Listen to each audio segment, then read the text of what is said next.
soit les pays victorieux ou les pays vaincus, seule la Belgique est sortie de la Deuxième Guerre mondiale sans dette. Le miracle, c'est quoi? C'est l'économie congolaise. Pendant toute la durée de la guerre, les indigènes congolais envoyaient au gouvernement belge en exil à Londres, c'est-à-dire au roi Léopold III, l'équivalent de 50 millions de francs hors par an. Et c'est avec cet argent que la Belgique a pu payer les frais de séjour de la Wehrmacht, c'est-à-dire de l'armée allemande, ici, sur le territoire belge. Tout ceci pour vous dire que le Congo et les Congolais sont un pays et un peuple à part.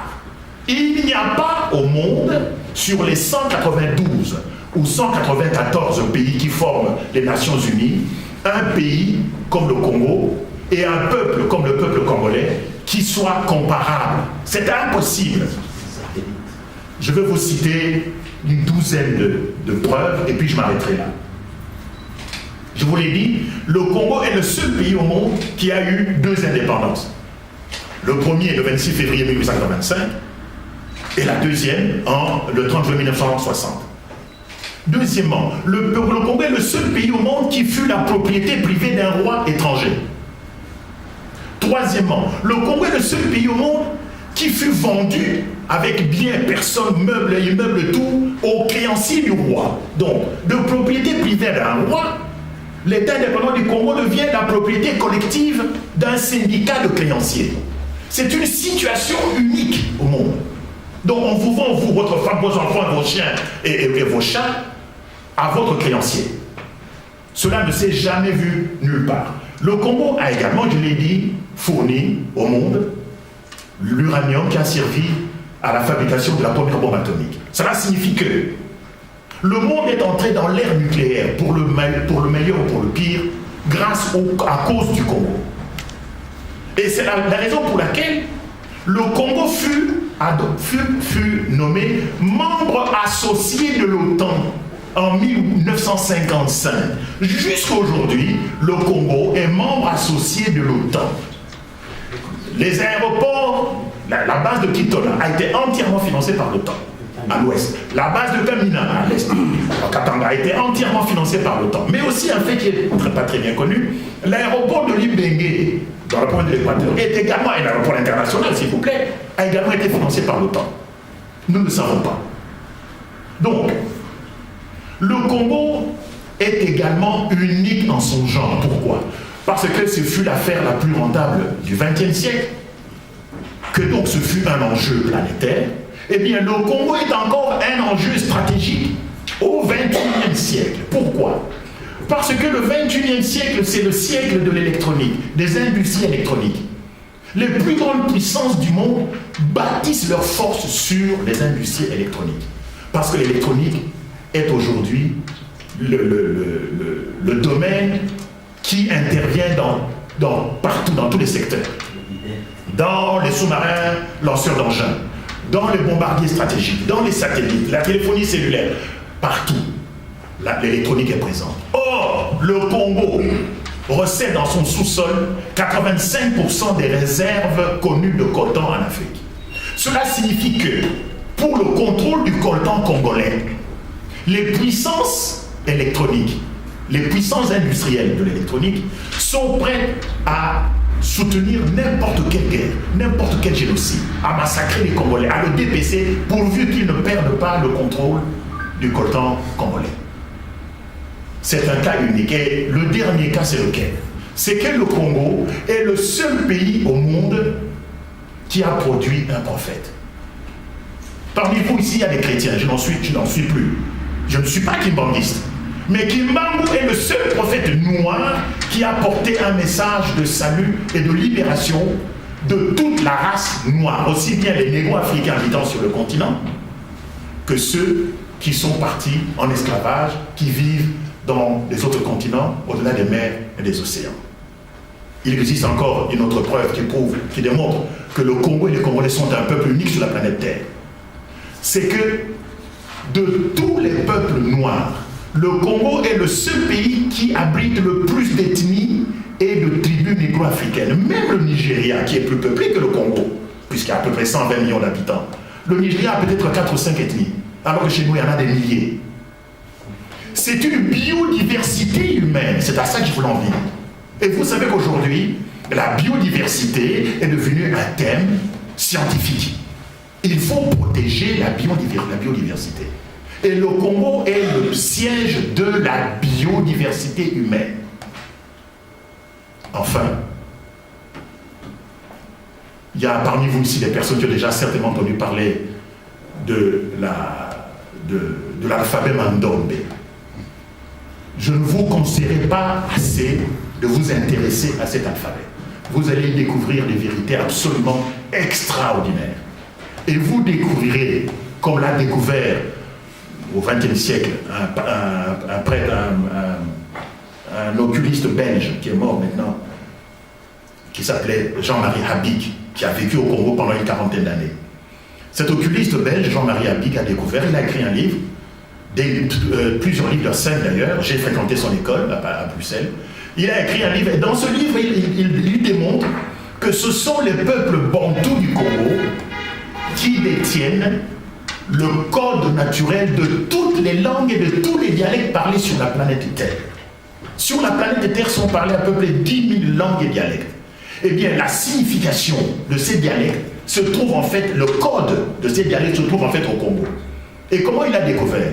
C'est tout simplement parce qu'il a été initié. Parce que chez nous, en Afrique, et en particulier au Congo, le véritable pouvoir est à la fois de jour et de nuit, visible et invisible. Eh bien, lui, comme on dit vulgairement chez nous, on lui a ouvert les yeux. Et on lui a fait comprendre que les 17 consonnes de l'alphabet sont en fait des énergies cosmiques. Des énergies cosmiques. Je vais vous citer juste un exemple avant de terminer. Par exemple, la consonne B, qui est la première consonne de l'alphabet latin. Eh bien, la consonne B est un verbe de mouvement de propension volumétrique. Verbe de mouvement de propension volumétrique. Et vous allez voir comment ça. En Chiluba, on se dit Ibiti. Vous avez la lettre B. En Lingala, on dit Nibale. Vous avez la lettre B. L'arbre baobab, il y en a combien? Il y a 3 B. C'est-à-dire qu'il est énorme. On dit en Lingala Bebo.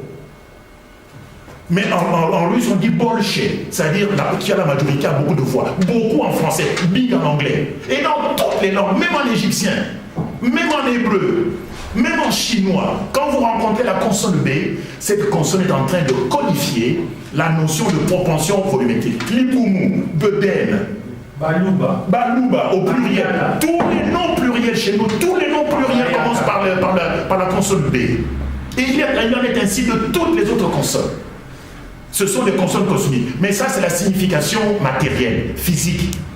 Parce qu'il y a un deuxième niveau de signification qui est réservé aux initiés, et il y a un troisième niveau de signification qui est réservé aux grands initiés, aux grands prêtres.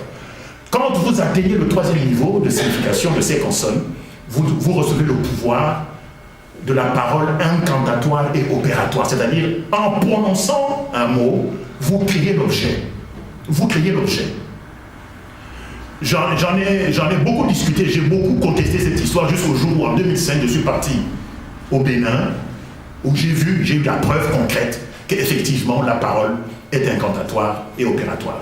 Pour ceux qui souhaiteraient que j'en dise un peu plus, je suis à votre disposition. Pour terminer, juste une phrase. La crise congolaise est une crise de nature ethnique. C'est une crise qui nous oppose, nous les Bantous, aux Tutsis rwandais. Les Tutsis n'ont rien à voir avec l'État indépendant du Congo. Le Rwanda a été créé 200 ans avant le Congo, en tant qu'État. Le Rwanda fut une colonie allemande, vous le savez bien. Le Rwanda n'a jamais été une colonie belge. Il fut donné sous mandat par la SDN, la Société des Nations, après la défaite de l'Allemagne, à la Première Guerre mondiale. Et d'ailleurs, les gens ne le savent pas, c'est la force publique congolaise qui a libéré Kigali et le Bujumbura en 1917. N'est-ce pas? Donc, et quand vous regardez les 800 traités de cession de souveraineté qui ont constitué les preuves juridiques à partir desquelles le roi Léopold II a obtenu la reconnaissance internationale de l'EAC, il n'y a pas la signature d'un seul Mohamed Tutsi. Il n'y en a pas un seul. Ok?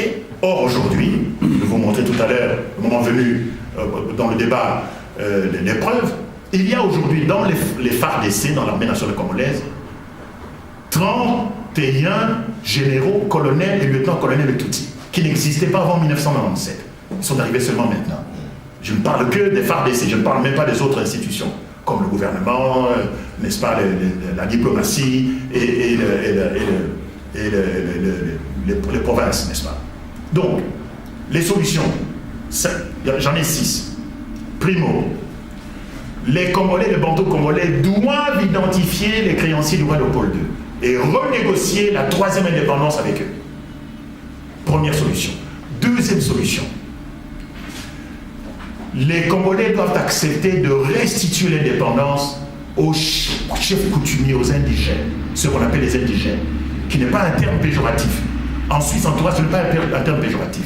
Indigène signifie les propriétaires de la terre. Et tant que nous n'aurons pas compris cela, tant que nous allons croire que les hommes politiques au Congo, depuis 1960, vont pouvoir arranger ce pays, nous nous trompons. Et d'ailleurs, ce n'est pas par hasard que le Lumumba fut tué à l'âge de 36 ans, parce qu'en fait, c'est lui qui a signé l'acte de l'indépendance avec Gaston Esquens. Pas Kasavubu, c'est lui.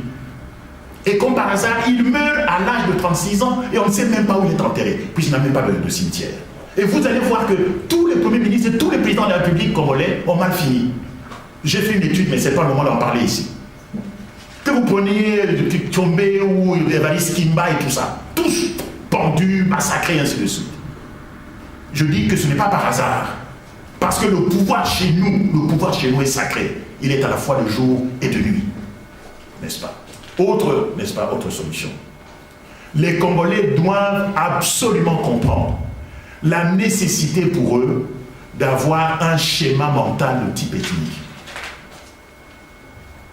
Si nous continuons à raisonner en termes de nationalité en disant c'est un combat, une guerre entre les Rwandais et le Congo, nous allons perdre. Si nous continuons à parler des Rwandais et des Congolais, nous allons perdre. En Yougoslavie, qui aujourd'hui a disparu, c'était une guerre ethnique. La même chose chez nous au Congo. En Yougoslavie, c'était une guerre qui a opposé les Serbes, les Croates, les Bosniaques, et autres, dans les pays des Balkans, les Tchèques, les Slovènes, les Slovaques. Au Congo, qui est un pays aussi vaste que l'Union européenne, comment voulez-vous qu'on ne puisse pas tenir compte de cette dimension ethnique? N'est-ce pas? Aujourd'hui, Joseph Kabila, ce n'est pas un secret. Joseph Kabila a mis les pieds au Congo, à Kinshasa en tout cas, à Kinshasa pour la première fois de sa vie, le 17 mai 1997. C'est la première fois qu'il a mis les pieds à Kinshasa, capitale de la République démocratique du Congo.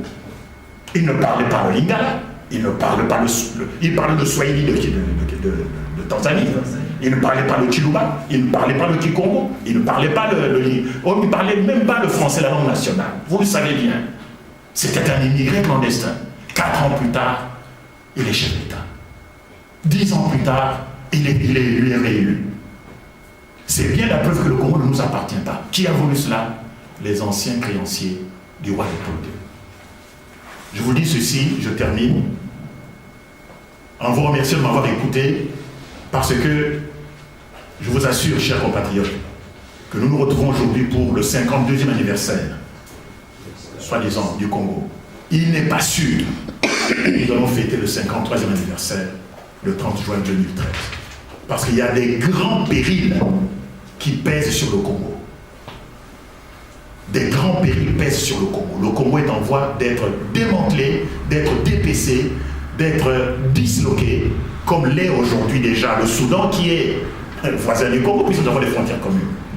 On a déjà créé le Sud-Soudan, vous le savez bien, et actuellement on est en train de créer la République du Darfour à l'ouest. Le Congo, lui, résiste, et on verra tout à l'heure quel est ce miracle qui fait que le Congo résiste. Puisque la MONUSCO n'est pas au Congo pour assurer la paix et la sécurité.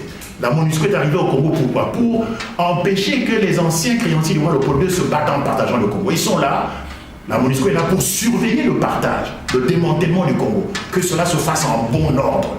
Et ce travail de dislocation du Congo a été confié aux Tutsis, que nous avons reçu chez nous, que nous avons accueilli, que nous avons nourri, que nous avons instruit, que nous avons enrichi. Aujourd'hui, ces mêmes Tutsis se retournent contre nous. Ok? Donc, c'est ça le véritable enjeu du Congo, c'est-à-dire la crise congolaise. En fait, de crise, il faut parler d'une guerre au Congo. C'est une guerre que les Américains appellent guerre de basse intensité parce que... Tu vas conclure? Oui, je conclue parce que c'est une guerre qui cause, d'après, on verra tout à l'heure les documents, c'est une guerre qui cause 45 000 morts par mois. 45 000 morts par mois, mais on n'en parle pas. La RTBF n'en parle pas, le RTL n'en parle pas. C'est une guerre de basse intensité. C'est aussi une guerre qu'on appelle la première guerre mondiale africaine. Il y a aujourd'hui au Congo 46 pays qui ont envoyé des troupes. Si vous prenez les 10 pays qui ont envoyé les troupes du contingent de la MONUSCO, vous ajoutez le FOR, les 27 pays de l'Union européenne, vous ajoutez la France avec l'opération Artemis, vous ajoutez les États-Unis avec l'Africom qui est basée à Kisangani, puis vous prenez le Tchad qui était présent au Congo, la Namibie, l'Ouganda, le Rwanda, le Burundi, le Centrafrique, pas le Centrafrique, la Namibie et le Zimbabwe. Vous arrivez facilement à 46 pays. Nous sommes donc confrontés à la première guerre mondiale africaine. Donc, je demande, et c'est la dernière solution, c'est que tous les Congolais doivent désormais se considérer comme des combattants et des résistants. Nous devons affronter nos ennemis sur tous les champs de bataille, que ce soit le champ de la bataille militaire au Congo, que ce soit le champ diplomatique ici à l'extérieur, que ce soit le champ intellectuel ou juridique ou diplomatique, n'importe quel champ, nous devons être aujourd'hui, nous devons nous considérer comme des combattants, des résistants, pour pouvoir lutter contre nos ennemis, les identifier par leur origine ethnique, parce que si nous ne le faisons pas, vous avez certainement appris au cours de cette semaine qu'il y a un mouvement qui s'appelle M23 qui vient de proclamer la sécession du Kivu. Ce n'est pas la première fois que le Congo est confronté à une sécession. Il y a eu la sécession du Katanga le 11 juillet 1960, la sécession du Sud Kasaï en août 1960 qui n'a pas réussi. Cette fois-ci, nous sommes confrontés à une troisième sécession qui risque d'être celle qui va effectivement provoquer le démantèlement du Congo. Mais je suppose que nous tous ici, personne d'entre nous n'acceptera, ne fût-ce que d'envisager une telle éventualité. Si tel est le cas, je suis d'accord avec vous. J'ai dit et j'ai terminé. Merci.